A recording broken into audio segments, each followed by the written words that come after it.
If you're looking to catch a new PB this spring, you better have one of these tied on.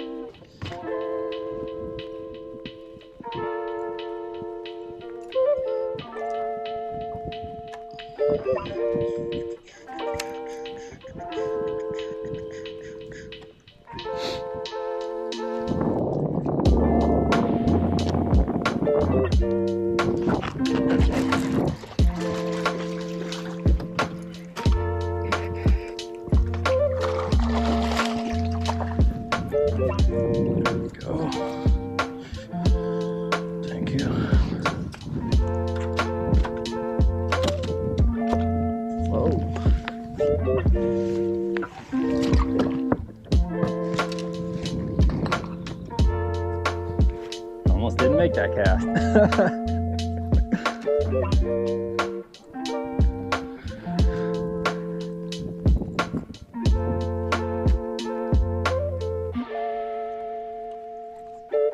Yo, it's your boy, back at it like a bass addict, back in the garage for another top 5 seasonal baits video. We did fall and winter, and now we're jumping into spring. Those water temps are starting to come up.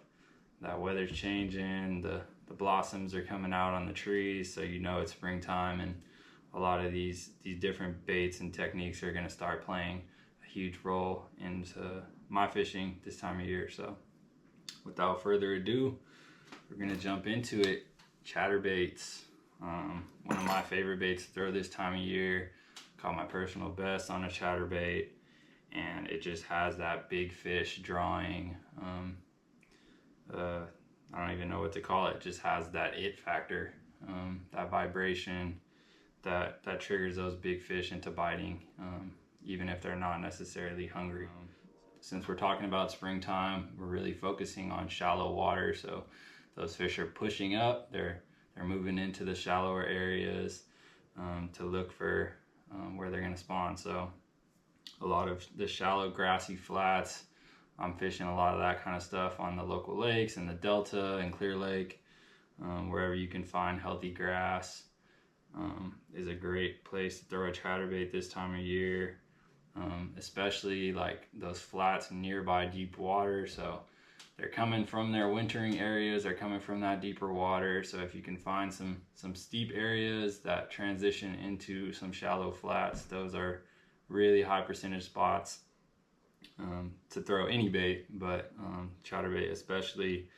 And then also just isolated cover, places where these fish are going to stage as they're moving. So it's kind of like they're playing hopscotch and making their way to their spawning areas, and they'll kind of just stop on the best piece of cover that they can find on their way. So that can be like clumps of grass, that can be laydowns, that can be like clumps of tules is a huge thing out on the Delta this time of year.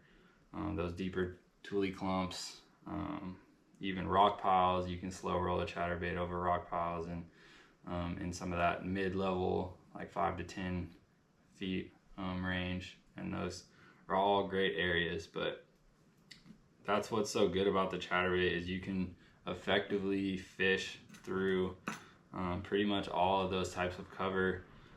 It's not the best around wood, but there's a couple different options that you can fish that kind of allow you to fish around wood. I'll talk about that a little later, but yeah, the chatterbait is just so versatile, and it'll get bites in so many different situations, and that's one of the main reasons why I like to throw it kind of in instead of some of those other baits, spinner baits and crankbaits and stuff like that, but love those as well.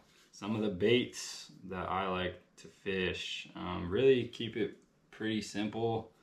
The Z-Man, obviously they're the OGs in terms of the chatterbait line, so I fish a lot of Z-Man. The kind of the industry standard is the Jackhammer, the Z-Man Jackhammer, but they also have the Evo that they just dropped, is kind of a cheaper version of the Jackhammer with some of those same components, but also some slight upgrades. It's got kind of these painted glittery blades, which is nice, and it's got an additional kind of molded on keeper on the shank of the hook, which seemed to hold those trailers better. So that's a great option. And then the Z-Man Chatterbait Elite is kind of a step down from that. Some cheaper components, but it's still a very effective chatterbait. And then pretty much besides those Z-Man options, the only other one that I throw is the Strike King Thunder Cricket. It's just got a different vibration, different shaped blade, and sometimes it pays to be different. Everybody wants to throw that jackhammer, and so those fish can get accustomed to that same vibration. So sometimes I'll just switch it up. If I feel like they should be eating a chatterbait and they're not eating the jackhammer, I'll throw that Thunder Cricket. And I've caught some giants on that one, including my personal best, 9.5er. So definitely don't be afraid to switch it up. There's a lot of other brands as well that make some good ones, and having that variation of vibration can be key sometimes. And the last one here, kind of in talking about that wood, this is the Z-Man Crosseyez Chatterbait. It's got a weed guard on it, a dual weed guard, and so that's a great option when you're fishing around wood, because these normal chatterbaits, they wanna hang up. So you run them over a piece of wood, it tends to roll over and just grab on that hook. So that weed guard makes it super weedless. You can fish it around laydowns and sticking up trees, like standing timber and stuff like that, and come through that stuff and get bit. So those are pretty much the baits that I'm fishing. Keeping it really simple. I throw a lot of the 1/2 ounce models when those fish are out a little bit deeper, or if I'm fishing that bait faster, I'll throw that 1/2 ounce. And then if I'm fishing real shallow, or if I want to creep that bait and keep it above the cover without having to burn it, I'll throw that lighter head. So the 3/8 ounce is another great option. Pretty much just those two is what I stick to. And then the second component for chatterbaits is the trailer, which is really important. There's some baits like spinner baits, the trailer might not be so important, but for chatterbait, it can really affect the action of the bait and get it to do some cool things. So you can play a lot with your trailer to get your chatterbait to do some different stuff. One of the more popular ones out on the market, the Hogfarmer Spunk Shad. It's kind of just kind of like a Kitech body, ribbed body, and then it's just got a straight tail on it. And so what that does is it really doesn't hinder the movement of the chatterbait, it lets it hunt. And so you get a lot of erratic motion, a lot of kicking when you kind of speed up your retrieve or pop your rod. That bait will just kick off to one side or roll over, and that can be a real good trigger for bites. So the Spunk Shad, if you're looking to trigger fish and they're maybe in a negative mood, that's a great option. Another one that I've caught a lot of fish on is the Gambler Komodo. It's kind of a beaver body, kind of a fatter body bait with this split tail, and that it's kind of like a nice shad profile, but I'll throw it in green pumpkin, I'll throw it in red orange, and I'll throw it in shad as well. But that one's a good option. Still get pretty good movement with that one. That erratic kind of hunting action out of your chatterbaits, and it's got a little more body. I think you can fish your chatterbait a little slower just because you have that wider body, more water displacement. And then kind of a sleeper trailer that I've been messing around with recently is the Missile Baits D-Bomb. And this is a great punch bait, Texas rig bait, put it on the back of a jig, but it's also great on the back of a chatterbait. You get that more bulky profile, it's got more of a crawfish profile, and it has a little more resistance. So when I'm fishing up shallow, like especially on the Delta, I'm throwing up into some of that really shallow water up against those toolies. I like that D-Bomb. You can kind of keep it up. It likes to plane kind of hover above that grass and you can pop it up, and you don't get a ton of the hunting action like you do with some of those other trailers, but you just get it kind of free flowing above that grass, and real natural presentation, I think. So that's a good option. You also just get that subtle tail, or not tail, the kind of the kick of the claws, and that's kind of a good enticer for those bass. Just something a little different. So that's something I've been playing around with. And then the new trailer I haven't caught any fish on yet, but really cool, I'm sure I'll catch some soon, is this G-Ratt Mixer. And it's another kind of a bait fish profile with a split tail, really thin tail, so at a slow speed I'm sure you'll still get some tail kick. And that one, I fished it, just haven't caught any fish on it. And it's kind of a in between, so you get a little bit of that erratic hunting action, but it is kind of a wider profile, so you can fish your chatterbait a little slower. So those are 4 of the trailers that I like. Just playing around with them depending on the water depth that you're fishing, the mood of the fish, and just different factors play into kind of what I like to throw. But generally I'll start with the Spunk Shad or the Komodo.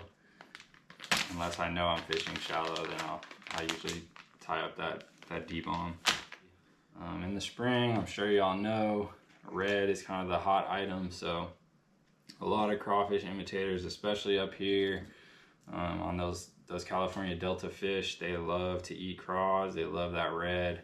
So black and red, kind of green pumpkin red. You got that fire craw color, that bright red orange if you've got some stain in your water, brown and red. Anything with some red or some orange in it is a great crawfish imitator, and there's just something about that color in the springtime that gets bit. So definitely have red tied on. Usually I'll have, if I'm on a good chatterbait bite, I'll have 2 tied up. So I'll usually have a crawfish imitator, and then the other color that I like to throw is some kind of bluegill imitation. So it could just be an actual bluegill pattern with some chartreuse orange, green pumpkin, or just straight up green pumpkin or magic craw, just kind of a green pumpkin blue flash. But great natural bluegill imitators. As these bass are pushing shallow, those bluegill are also kind of waking up from that winter cold and getting up shallow. I'm starting to see them out on my lakes in the Delta, and those bass are definitely aware of those guys and they're looking to feed up and get a big meal before the spawn. A bluegill is a great way to go. So those bluegill patterns, those crawfish patterns, that's pretty much what I'm throwing. There's times when I will throw shad, clear lake. Sometimes I'll throw those shad patterns, something white or white and chartreuse, but for the most part I'm staying in that crawfish or bluegill realm and just kind of targeting those crawfish and bluegill eaters. For chatterbaits, it's a weird bait because it has like a pretty stout hook. A lot of these baits have like a jig hook. It's a thick, meaty hook, but you don't want to use a jig rod because you'll lose a ton of fish. And I think back in the day when this bait was first coming out, a lot of people were figuring that out the hard way, losing a lot of fish by having the wrong rod. So luckily I didn't have to learn the hard way. I kind of already had that knowledge just from YouTube. So I fish a softer rod, I fish a glass rod. So it's a heavy, it's got a lot of power, it's got a lot of backbone, but those glass rods are soft, kind of like a crankbait rod in the tip. So you get a lot of flex and bend. So when those fish are eating the bait, as it's moving, you get that give. So they can grab it, turn, your rod's gonna load up, and then you get to the backbone and you can just stick them, give them the beans, and have that power to get them out of that cover. So it's kind of a fine line between that soft tip, crankbait type action, and then having that stiffer backbone further down the rod to drive that heavy hook home and get them out of the cover. So I'm throwing the main rod that I'm throwing is the Dobyns Champion XP 736 glass. So I like the glass. Some people don't like the glass because you kind of lose a little bit of the sensitivity, but I haven't had too many issues. Another great option is the Daiwa, I think it's the DX, and that's also a 7.3 heavy. It's a great budget option. I fished that rod for a long time, caught a lot of big fish on it, and it performs great. I think that Dobyns is just a little more sensitive, but if you're in the market for a cheaper chatterbait rod, that Daiwa is a great option. And I'll link all this stuff in the description as always, so if you're looking for those things to buy, definitely check down below. So yeah, and then my reel, I'm either fishing a 6-to-1 or a 7-to-1. As of late, I've been fishing more of the 7-to-1 just because a lot of times those fish will eat it coming at you and put a lot of slack in your line, and you want to be able to catch up to them. So yeah, I'm usually fishing that 7-to-1, and then I'll just slow it down on my retrieve, make sure I'm ticking the grass or whatever cover I'm fishing, but then I'm able to speed up and catch up to those fish when they eat it and put some slack in my line. So that's kind of the thought process for me. But if you're one of those people who fishes too fast, maybe going down to that 6-to-1 would be a better option. And then in terms of line, I fish it on fluorocarbon, straight fluorocarbon, just get a little bit of stretch when they eat it. And then I'm generally throwing 16 to 20, usually 20, 16 if I'm trying to get a little deeper.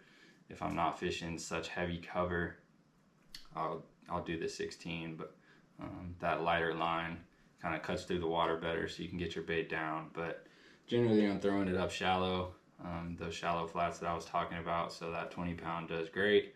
And then I just have that peace of mind hooking those big fish. I don't have to worry about breaking off. So 20-pound Sunline FC Sniper is generally what I'm using, and that's worked great for me.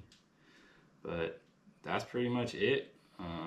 Chatterbaits, you can definitely get real complicated with it, but it can be pretty simple. You can just grab a couple trailers, a couple chatterbaits, and just go out there and smash some fish. So if you haven't thrown one, definitely pick one up, get out there, and you might catch a new PB. So yeah, that's video number 1 for the spring top 5. Video number 2 coming hopefully next week, and it'll be another spring banger, all baits that catch tons of fish this time of year. So be on the lookout for that one. And as always, appreciate y'all watching, and I'll catch you on the next one. Peace.